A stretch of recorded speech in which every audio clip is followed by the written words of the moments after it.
뜻하는 말인데요. 근데 그 명필이 이 붓을 꺾는 데에는 다 그 이유가 있다고 합니다. 연주자가 자신의 악기를 망가뜨린다든지 글 쓰는 사람이 이 펜을 놓는 데에는 다 그 이유가 있다는 겁니다. 고사성어에 백아절현이라는 말이 있습니다. 이 말은 이 백아라고 하는 맹인 연주자가 즉 앞을 보지 못하는 이 백아라고 하는 거문고 연주자가 그의 거문고 줄을 끊어버렸다는 데에서 유래한 말인데요. 백아가 자신의 거문고 줄을 끊어버린 데에는 이유가 있었습니다. 그것은 자신의 음악을 가장 잘 이해해 주던 친구인 이 종자기의 죽음 때문이었습니다. 사람들은 백아가 거문고를 타면 그 음악을 이해하지 못합니다. 무슨 내용의 곡을 연주하는지, 그 곡이 무엇을 의미하는지 아는 사람이 없다는 겁니다. 그러면 옆에서 이 백아의 음악을 듣고 있던 종자기가 그 음악에 대해 설명을 해 주는 겁니다. 그러고 나면 사람들은 그제서야 이 백아의 음악을 이해하고 감동을 받습니다. 그런데 그렇게 유일하게 자신의 음악을 이해해 주던 종자기가 죽고 말았습니다. 백아에게는 이제 더 이상 자신의 음악을 이해해 주고 알아주는 사람이 없게 된 것입니다. 그래서 그는 자신의 거문고 줄을 끊어버렸고 그때 나온 고사성어가 백아절현이라는 말입니다. 연주자가 자기 악기의 줄을 끊어버리고 글 쓰는 사람이 이 펜을 꺾는 데에는 다 그 이유가 있다는 말입니다. 여러분, 그렇다면 오늘 선지자인 예레미야를 생각하면서 혹 예레미야와도 같이 하나님의 말씀을 선포하는 자들이 그들에게 주어진 사명을 포기하게 된다면 거기에도 이유가 있겠습니까? 말씀을 선포해야 할 선지자들이 그 일을 중단하게 된다면 그 이유도 있겠느냐는 겁니다. 예레미야서를 보면 20장 9절에 이렇게 고백하는 예레미야의 고백을 듣게 되는데요. 우리 이 말씀을 한번 찾아서 함께 읽었으면 좋겠습니다. 예레미야서 20장 9절입니다. 우리 같이 읽겠습니다. 내가 다시는 여호와를 선포하지 아니하며 그의 이름으로 말하지 아니하리라 하면 나의 마음이 불붙는 것 같아서 골수에 사무치니 답답하여 견딜 수 없나이다. 예레미야에게는 그런 마음이 있었습니다. 다시는 여호와를 선포하지 않겠다는 마음입니다. 이제 더 이상 여호와의 이름으로 아무 말도 하지 않겠다는 마음입니다. 마치 명필이 이 붓을 꺾듯이 연주자가 자기 악기의 줄을 끊어버리듯이 예레미야도 자기에게 주어진 사명을 포기하고 싶은 마음을 가졌던 겁니다. 그래도 한편으로 그 사명이 하나님께서 주신 것이기에 포기하려고 하는 그 마음에 불이 붙는 것 같다는 말로 표현하고는 있지만 예레미야는 그에게 주어진 사명을 그만두고 싶다는 생각을 한 것이 한두 번이 아니었던 겁니다. 여러분, 무엇 때문이겠습니까? 오늘 예레미야가 다시는 여호와를 선포하지 않겠다고 한 이유, 때로 말씀을 선포하는 선지자들이 여호와의 이름을 선포하지 않겠다고 하는 이유가 있다면 무엇 때문이겠습니까? 어떨 땐 저도 그런 생각을 할 때가 있는데요. 때로 우리는 이 말씀을 전하는 분들이 말씀 전하는 사명을 포기하겠다는 것이 혹 말씀을 준비하고 증거하는 일이 힘들고 어려워서가 아닐까 생각을 하기도 하지만 그것 때문만은 아닙니다. 하나님의 일은 하나님께서 하시기에 이 사람이 게을러지지만 않는다면 하나님을 의지하면서 얼마든지 감당할 수 있습니다. 그런데 정말 말씀 전하는 일을 포기하고 싶은 때가 있다는 겁니다. 저는 그것이 두 가지 이유 때문이 아닐까 생각을 하는데요. 먼저 그 하나는 말씀 전하는 자가 전하는 말씀 그대로 살지 못하는 부끄러움에 사명을 포기하고 싶은 마음을 가지기도 하는 겁니다. 말씀을 전하면서 전하는 만큼 살지 못할 때 그 부끄러움에 말씀 전하는 일을 포기하고 싶은 마음이 생긴다는 겁니다. 사실 설교자들이 이 말씀을 잘 준비하여 진실하게 전해야 하지만 말씀만 잘 전하는 경우도 많지 않습니까? 말씀을 전하는 만큼 그 삶도 투명해야 하고 순결해야 하는데 그렇지 못한 경우가 많다는 겁니다.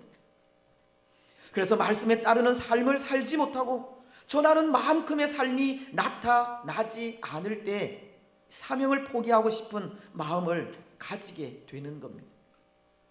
사도 바울과도 같은 경우는 데살로니가 전서를 통해 말씀하시기를 말씀에 따르는 자신의 삶을 하나님이 증인이 되신다라고 할 만큼 이 투명하고 순결한 삶을 살았는데요. 데살로니가 전서 2장 10절은 이렇게 말씀을 하고 있기 때문입니다. 우리가 너희 믿는 자들을 향하여 어떻게 거룩하고 옳고 흠 없이 행하였는지에 대하여 너희가 증인이요 하나님도 그러하시도다. 사도 바울은 하나님을 자신의 증인으로 삼기까지 전도자로서 순결하고 옳고 흠 없는 삶을 살았다고 고백하고 있는 겁니다. 그런데 그에 비해 그렇지 못한 모습들을 바라볼 때 그 부끄러움에 사역을 포기하고 싶은 경우가 있다는 겁니다. 그래서 저도 항상 기도할 수밖에 없는 것이 전하는 대로 살게 해 달라고 하는 기도입니다. 기도하는 대로 살게 해 달라고 기도를 드릴 수밖에 없습니다. 언젠가도 말씀을 드렸듯이 전하는 대로 살지 않고 기도하는 대로 살지 않으면 그 삶의 실패를 달라고도 기도하기도 합니다. 하나님 앞에서도 사람들 앞에서도 부끄럽지 않도록 말씀을 전하는 그대로 또 기도하는 그대로 그 삶이 나타날 수 있기를 기도하며 나아갈 뿐입니다. 그런데 여러분, 이런 기도는 비단 설교자들만의 기도는 아니라 생각합니다. 오늘 믿음을 가진 우리 모두의 소원이 되어야 하리라 생각합니다. 오늘 우리도 말씀을 듣는 대로 그 말씀 그대로 살게 해달라는 기도를 해야 한다는 겁니다. 믿음을 가진 사람으로 부끄럽지 않도록 말씀을 듣는 만큼 신실하게 살게 해달라고, 혹 말씀을 듣는 대로 살지 못하는 그 부끄러움에 믿음의 삶을 포기하는 일이 없도록 믿음에 합당한 삶을 살아가게 해달라는 기도를 드려야 합니다. 여러분, 오늘 우리의 기도가 그런 기도가 되시기를 바랍니다. 말씀을 듣는 그대로 순종하고 기도하는 그대로 살게 해달라고 기도하시기 바랍니다. 그래서 기도하는 그대로 또 말씀을 듣는 그대로 살아가는 우리들이 되시기를 바랍니다. 그리고 또 하나, 이 말씀을 전하는 자들이 그 사명을 포기하고 싶은 경우는 그런 경우 때문이기도 합니다. 하나님의 이름으로 선포한 말씀에 아무런 변화가 나타나지 않을 때입니다. 아무리 하나님의 말씀을 전해도 그 어떠한 변화가 없거나 그 어떤 열매도 나타나지 않을 때입니다. 말씀을 선포하며 나아가도 이 당초에 새로워지지 않는 모습에 사명을 포기하고 싶은 마음이 생기기도 한다는 겁니다. 다시 말씀을 드리면, 말씀을 듣는 분들이 말씀을 귀담아 듣지 않을 때, 말씀대로 순종하지 않을 때, 그래서 전하는 만큼의 열매가 나타나지 않을 때, 그때 사명을 포기하고 싶은 마음이 생기는 겁니다. 그렇지 않겠습니까? 물론 열매라고 하는 것은 지금 당장 나타나지 않을 수 있습니다. 흔히 우리는 그런 비유를 하는데요, 이 콩나물 비유입니다.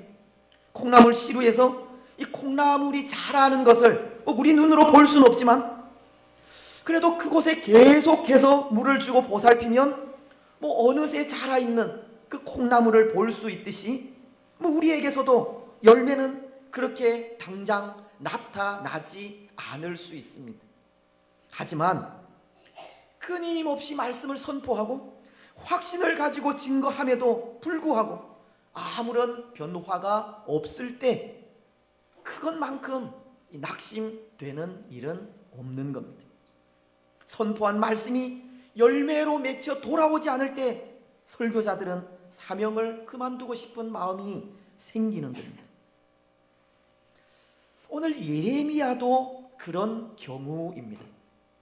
예레미야도 이제 더 이상 여호와를 선포하지 않겠다고 하는 이 극단적인 생각을 하게 된 것이, 그가 사역한 만큼의 결과가 나타나지 않았기 때문입니다.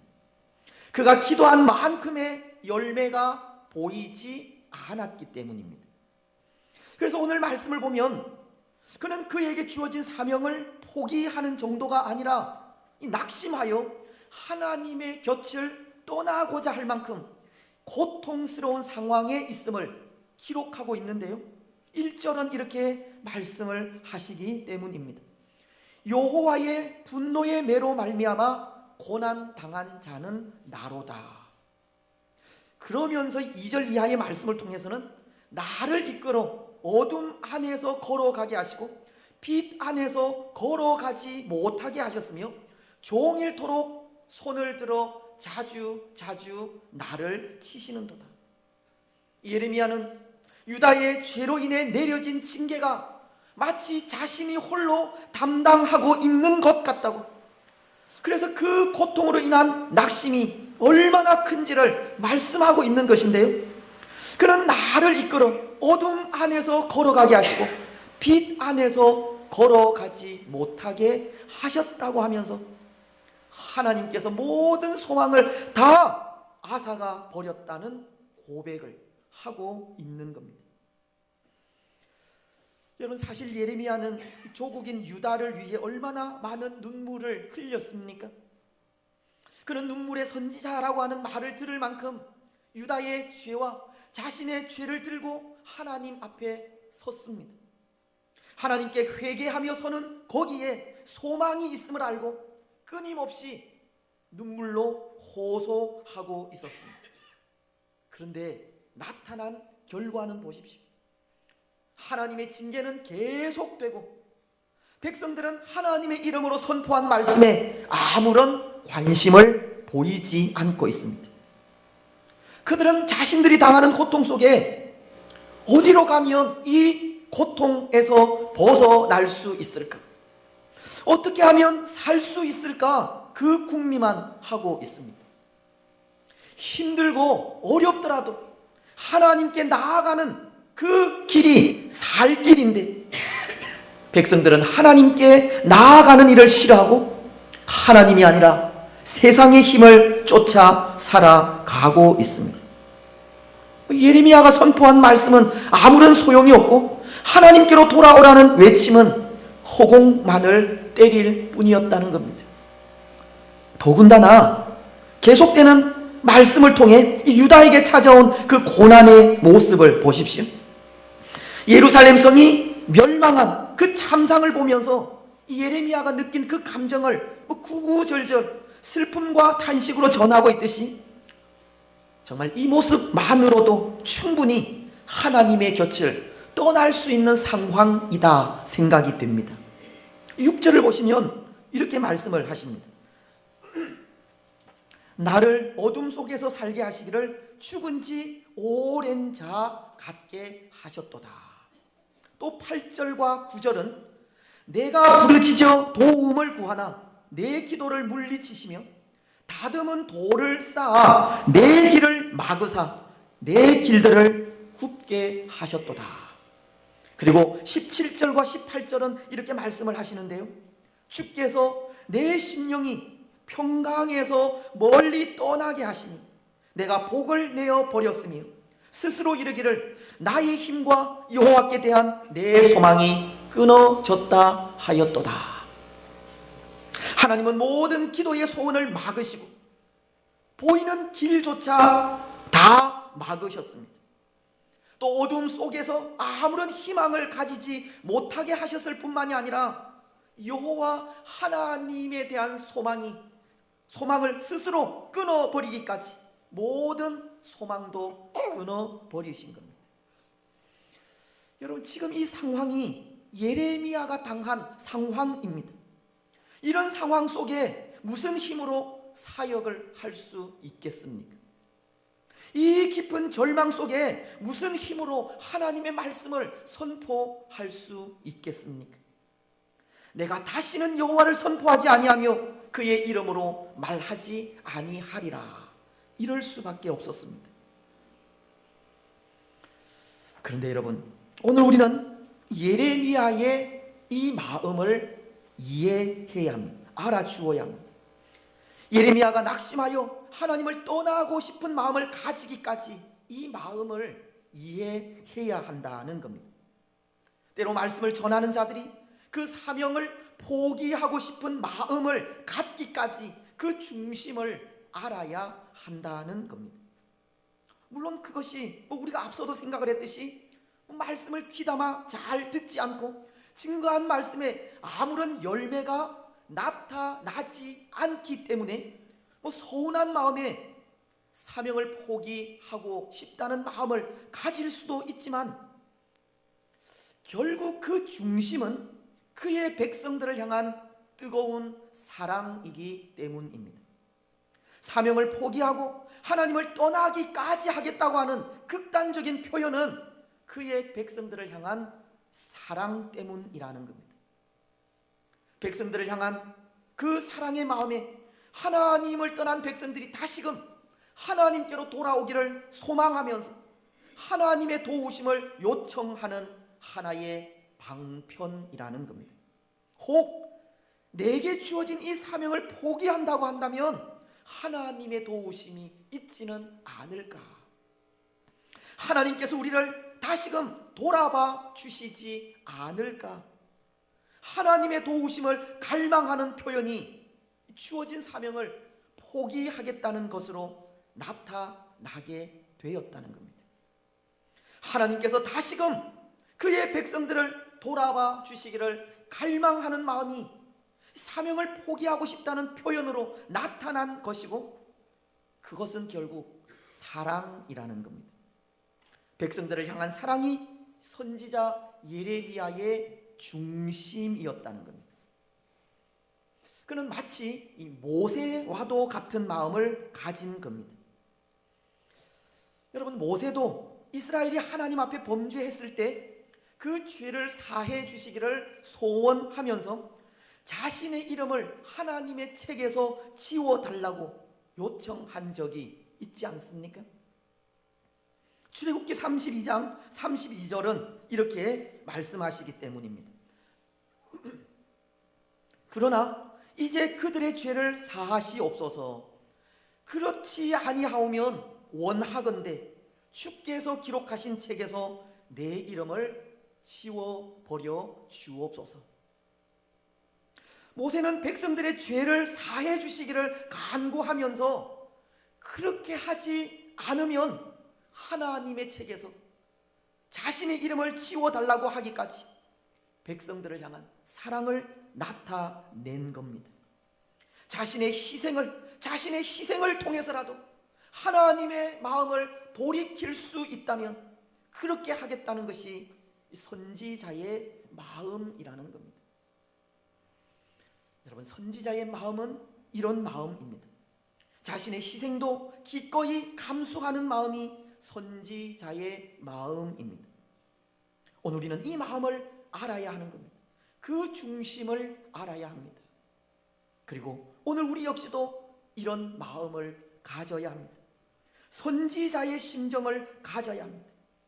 그래서 선지자의 마음으로 오늘 이 땅 위에 하나님을 알지 못하는 사람들을 바라보고 이 구원의 열정을 가져야 하고, 하나님을 떠나 자기 생각에 옳은 대로 행하는 사람들을 바라보고 이 불쌍히 여기는 마음을 가져야 하며, 이 땅 위에 하나님의 말씀을 듣지 못해 죽어가는 자들을 바라보면서 긍휼히 여기는 마음을 가져야 합니다. 믿지 않는 우리의 가족들, 친척들을 바라보고 하루속히 주께로 돌아오기를 간절히 소망하며 주의 말씀을 선포하기도 해야 합니다.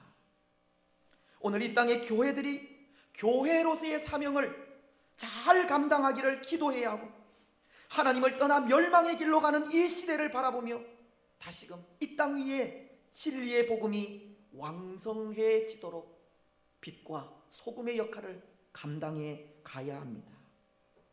패역한 이 시대가 다시금 하나님께로 돌아올 수 있다면 우리가 가진 자존심도 내려놓고 헌신하는 희생도 감수해야 합니다. 사랑하는 여러분, 오늘 우리의 마음이 선지자의 마음이 되기를 바랍니다. 예레미야의 마음과 같아지기를 바랍니다.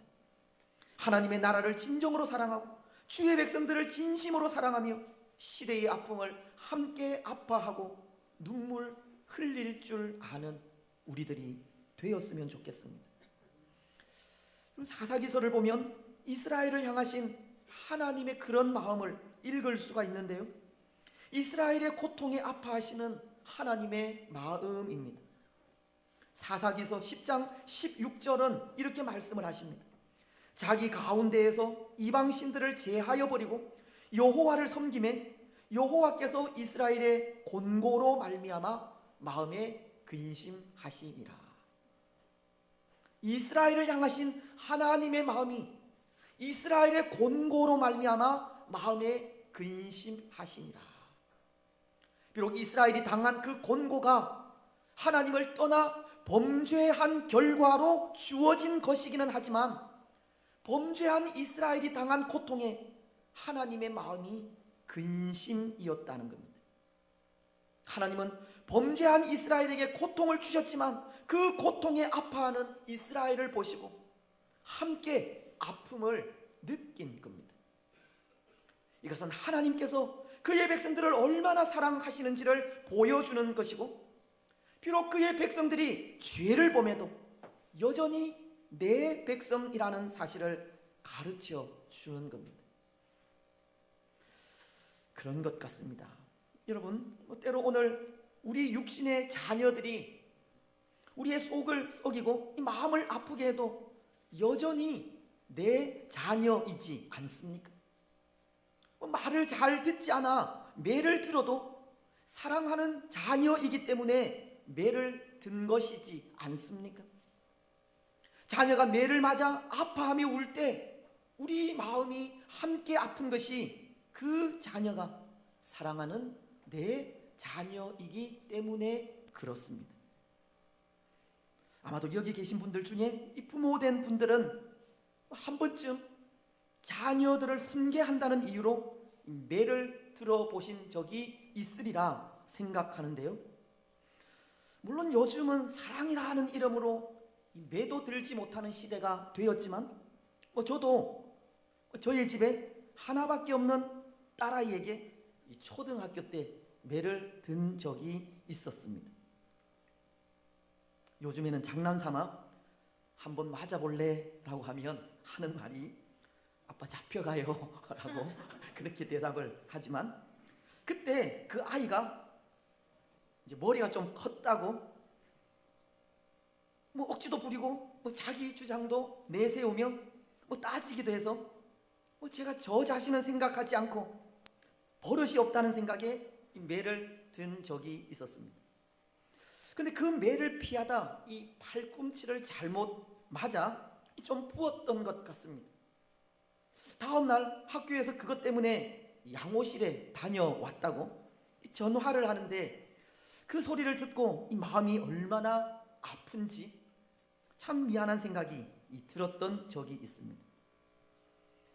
물론 그 마음을 우리 하나님의 마음과 비교할 수 없지만 우리를 향하신 하나님의 마음이 그런 마음입니다. 범죄한 우리 인생이 이 세상을 살아가면서 당하는 모든 고통에 함께 아파하시는 마음이 하나님의 마음이라는 겁니다. 그리고 예수님을 이 땅에 보내어 그 고통에서 벗어나게 하기까지 우리를 사랑하시는 마음이 하나님의 마음입니다. 그래서 오늘 세상을 향해 우리의 마음도 그런 마음이 되어야 하는 겁니다. 고통 가운데 있는 이 땅을 바라보고 함께 아파하는 마음을 가져야 하고, 하나님 없이 죽음의 길로 달려가는 사람들을 불쌍히 여겨 참 구원자이신 예수 그리스도를 전하며 나아가기도 해야 합니다. 십자가에 자신을 내어놓기까지 희생하신 예수님의 마음으로 시대를 향해 희생하고 헌신하는 우리들이 되어야 합니다. 사랑하는 여러분, 오늘 우리는 우리를 위해 십자가를 지신 예수님의 마음으로 이 시대를 바라보시기 바랍니다. 거짓되고 부패하며 진리를 떠나는 이 시대를 향해 하나님의 사랑으로 다가가시기 바랍니다. 그리고 참 구원자이신 예수님을 담대히 선포하며 나아가시기 바랍니다. 그래서 이 시대와 오늘 이 땅의 모든 사람들에게 예수 그리스도 안에서 참 평강과 참 생명을 누리게 하시기를 바랍니다. 이제 말씀을 맺겠습니다. 사랑하는 여러분, 오늘 우리는 시대의 소망이 되어야 합니다. 빛이 되고 소금이 되어야 합니다. 오늘 이 시대는 점점 삭막해져 가고 하나님을 떠나 돌이킬 수 없는 시대로 달려가고 있지만, 그럼에도 교회로서 시대의 파수꾼의 역할을 감당해야 합니다. 이 시대를 향해 선지자의 마음으로, 우리를 위해 십자가를 지신 예수님의 마음으로 다가가 복음을 전해야 하고 주의 사랑을 전해야 합니다. 여러분, 오늘 성도된 우리만이 이 시대에 참된 빛이 될 수 있다는 것을 기억하면서 성도된 삶을 신실하게 살아가시기를 바랍니다. 믿음에 합당한 삶을 진실하게 살아가시기를 바랍니다. 그래서 그 삶을 통해 마지막을 향해 달려가는 이 시대에 예수 그리스도로 인한 참 소망과 참 생명과 영원한 생명을 주는 복된 성도들이 되시기를 주님의 이름으로 축복합니다.